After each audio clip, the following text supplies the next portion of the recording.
Today I'm going to show you how to sculpt a gargoyle, or different ways that you can sculpt a gargoyle. First things first, you have to sketch 3 ideas for a gargoyle and then show them to me.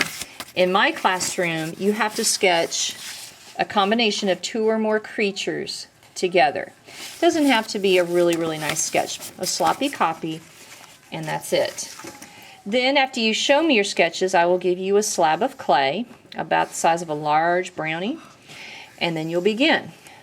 First things first, you will tear the clay in half or 1/3 and 2/3.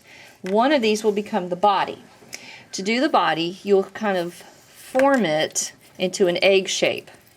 You can roll it in your hands, you can do it on the table, you can tap it, but kind of an egg shape, like that.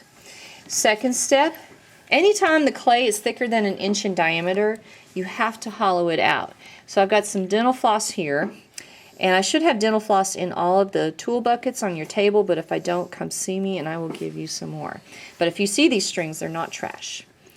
Okay, so you pull the dental floss through, open it up, and you got to get all this clay on the inside out.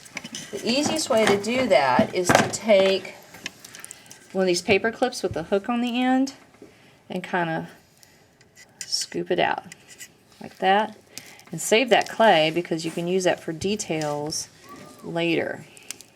Okay, I'm not going all the way to the edges, I'm just getting the middle. Okay, I'm not even going all the way down. Yes, I got to do both sides.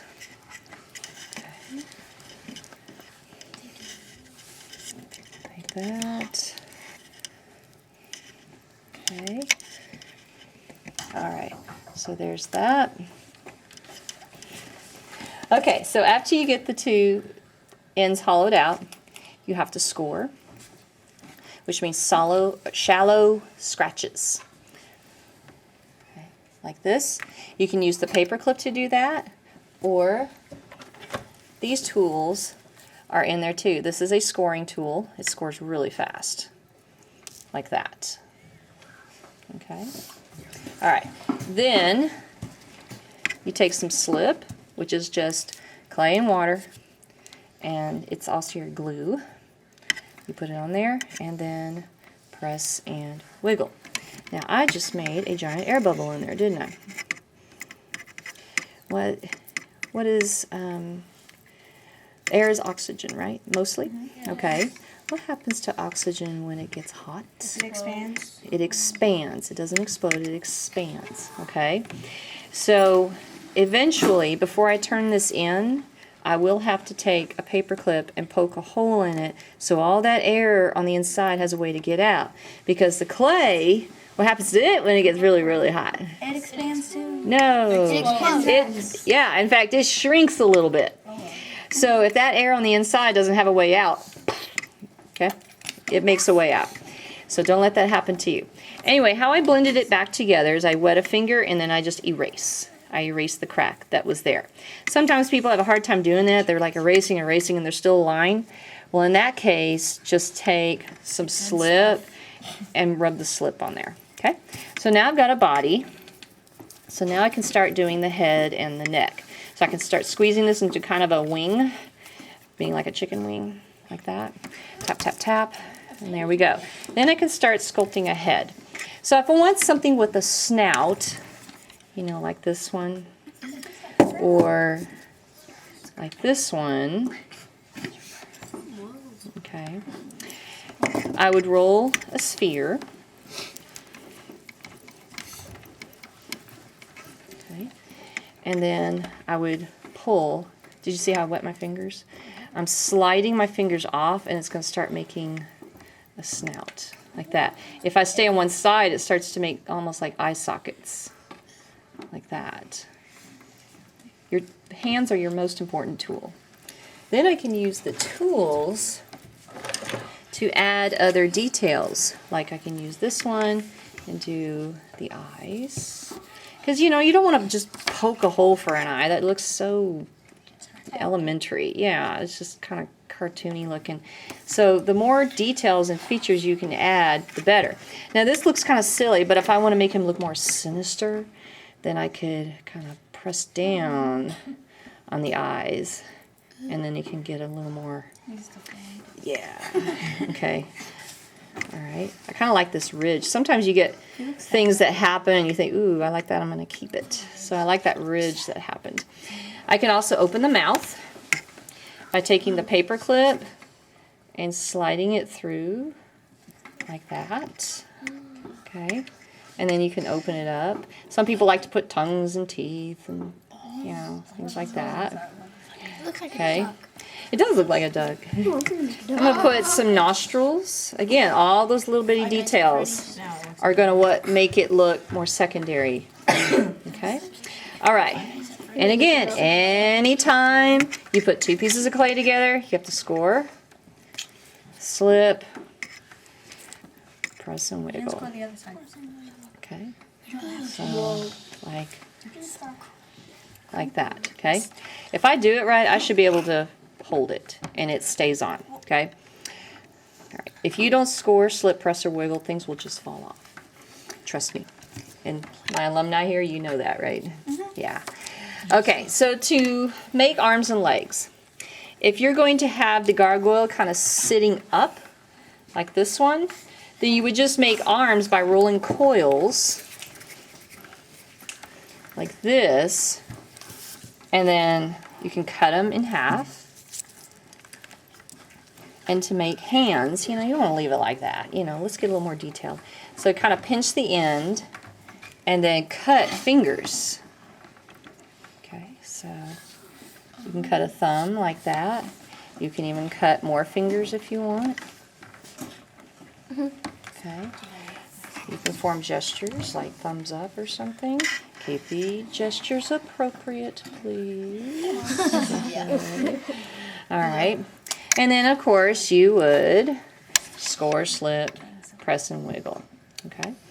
All right. To do legs, maybe you're going to do a gargoyle that's a quadruped, which means it's got 4 legs and it's going to be sitting on all 4 legs. Well, you want all legs to be the same length, right?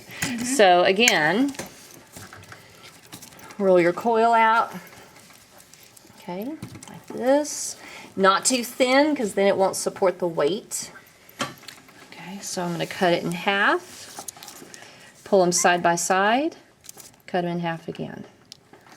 Okay, and now you've got them about the same length. That one's actually a little bit longer, no problem. It's easier to make it shorter than it is to make it longer. Okay, so then you can bend these forward and make feet. Okay, like that. Okay, and then you can use a tool like this one and make toes, like toenails, like that. Okay, and then of course score, slip, press, and wiggle. Okay, wings. Some people like wings. Chicken wings. Like this one has butterfly wings. This one has a zigzag kind of wing. And this one has a feathery texture on it. Okay. So to do those, roll a slab.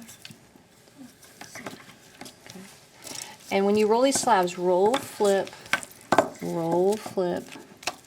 Okay. And they can be a little bit thin. They can be about tortilla thin. Okay, so you want 2 that probably are the same. So I'm going to cut some out that are kind of like these. Okay. So I'm going to draw it first. A little bit longer. Notice I'm not cutting it. I'm just kind of drawing it. Okay. And then when I get one I like, I can cut it out. And I can go different directions. Like that. But now I need another one that looks congruent to it. So I'll trace it. I'll lay it down there and trace it and get one same shape, same size. Like that. Okay. Then add texture to them. If you want to look like feathers or scales, you can use the hook on the paper clip. and add texture. I recommend doing this part before you attach them, front and back. Because remember, these sculptures are three-dimensional, okay? So then I'll score, slip, press, and wiggle. I recommend not putting the wings on until the very last day because when you put them in the baggie, they tend to break off.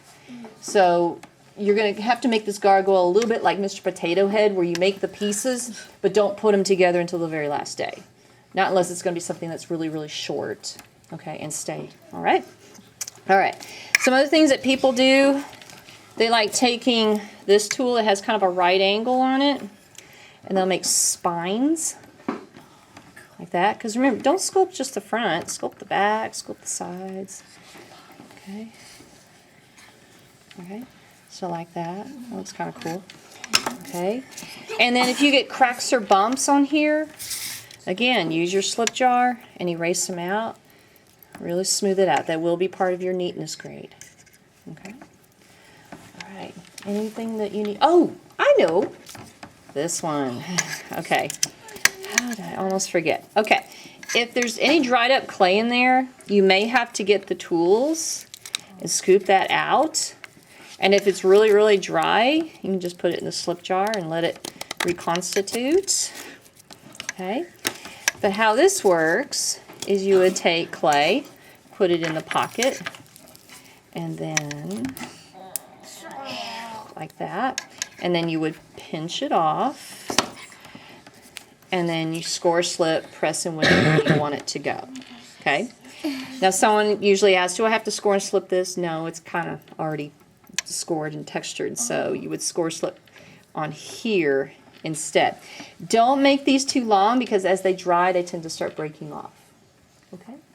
Anything else you want me to show you? Going once, going twice. Okay, go sketch 3, then see me. I have one. If we